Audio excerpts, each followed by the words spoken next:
ఒకవైపు ఆధ్యాత్మికపరంగా మంగళగిరి శ్రీ లక్ష్మీనరసింహ స్వామివారిని దర్శించుకునేటువంటి భక్తుల కోసం, అదేవిధంగా ఉభయ తెలుగు రాష్ట్రాల్లోనే పేద మధ్యతరగతి ప్రజానీకానికి చెందినటువంటి పేషెంట్ల కోసం రాష్ట్ర ప్రభుత్వం ఎంతో ప్రతిష్టాత్మకంగా మంగళగిరిలో ఏర్పాటు చేసినటువంటి ఉచిత బస్సు సర్వీసులు మాత్రం సత్ఫలితాలు ఇస్తుంది.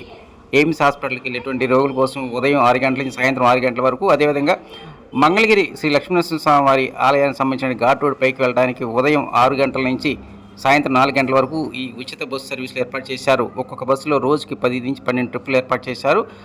రోజుకి సరాసరి ఒక్కొక్క బస్సులోని 3 నుంచి 400 మంది పేద మధ్యతరగతి ప్రజానికి మాత్రం ఈ ఉచిత బస్సు పుణ్యం అంటూ ప్రశాంతమైన వాతావరణంలో ఎలాంటి ఇబ్బంది లేకుండా, ఆర్థిక పరంగా కూడా భారం లేకుండా మాత్రం సర్వీస్ చేస్తున్నారని చెప్పవచ్చు.